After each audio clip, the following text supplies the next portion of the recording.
ಓಕೆನಾ. ಅಂದರೆ BGS ಇರ್ಬೋದು, SJBIT ಇರ್ಬೋದು, ಇನ್ಸ್ಟಿಟ್ಯೂಷನ್ಸ್ ಯಾವುದೇ ಇರ್ಬೋದು ಸ್ವಾಮಿಗಳದ್ದು.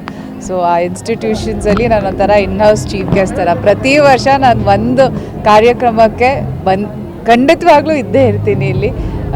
ಸೊ ಭಾಳ ಖುಷಿ ಆಗುತ್ತೆ. ಅಂದರೆ ನಾನಿಲ್ಲಿ ಓದದೇ ಇದ್ರೂ ಅವ್ರದ್ದೇ ಸ್ಟೂಡೆಂಟ್ ಥರ ನನ್ನನ್ನು ಟ್ರೀಟ್ ಮಾಡ್ತಾರೆ. ಸೊ ಅಷ್ಟೇ ಪ್ರೀತಿ ಕೊಡ್ತಾರೆ. ಸೊ ಬಹಳ ಖುಷಿ ಆಗುತ್ತೆ. ಈ ಇನ್ಸ್ಟಿಟ್ಯೂಷನಲ್ಲಿ ಯಾವುದೇ ಕಾಲೇಜ್ ಕಲ್ಚರಲ್ ಇವೆಂಟ್ ಆದ್ರೂ ಇಲ್ಲಿ ಬರೋದಕ್ಕೆ ಭಾಳ ಖುಷಿ ಆಗುತ್ತೆ. ಆ್ಯಂಡ್ ಇನ್ನೊಂದಂದರೆ ಅವ್ರು ಪ್ರತಿಯೊಂದು ಬಾರಿನೂ ಮಾಡಿದಾಗ ಕಲ್ಚರಲ್ ಇವೆಂಟ್ನ ಅಷ್ಟು ಚೆನ್ನಾಗಿ ಮಾಡ್ತಾರೆ, ಅಷ್ಟು ಗ್ರ್ಯಾಂಡಾಗಿ ಮಾಡ್ತಾರೆ. ಆ್ಯಂಡ್ ಪ್ರತಿಯೊಂದು ಸ್ಟೂಡೆಂಟ್ಸ್ಗೂ ಆ ಪ್ಲ್ಯಾಟ್ಫಾರ್ಮ್ ಕೊಡ್ತಾ ಇದ್ದಾರೆ. ಅಂದರೆ ಆ ಸ್ಟೂಡೆಂಟ್ಸ್ಗೆ ಇಟ್ ಹೆಲ್ಪ್ಸ್. ಅಂದರೆ ನಾನು ಕಾಲೇಜಲ್ಲಿ ಆ ಕಲ್ಚರಲ್ ಟೀಮಲ್ಲಿ ಇದ್ದಾಗಿಂದನು ಇಟ್ ರಿಯಲಿ ಹೆಲ್ಪ್ ಸ್ಟೂಡೆಂಟ್ಸ್. ಅಂದರೆ ಅವ್ರ ಸ್ಕಿಲ್ಸ್ ಆಗಿರ್ಬೋದು, communication skill, life skills basically ತುಂಬ ಹೆಲ್ಪ್ ಮಾಡುತ್ತೆ. ಸೊ ಇಡೀ ಇನ್ಸ್ಟಿಟ್ಯೂಷನ್ಗೆ ಕಂಗ್ರ್ಯಾಚುಲೇಷನ್ಸ್ ಈ ಥರ ಒಂದು ಪ್ಲ್ಯಾಟ್ಫಾರ್ಮ್ ಕೊಡ್ತಾ ಇರೋದಕ್ಕೆ ಸ್ಟೂಡೆಂಟ್ಸ್ಗೆ. Thank you. Thank you.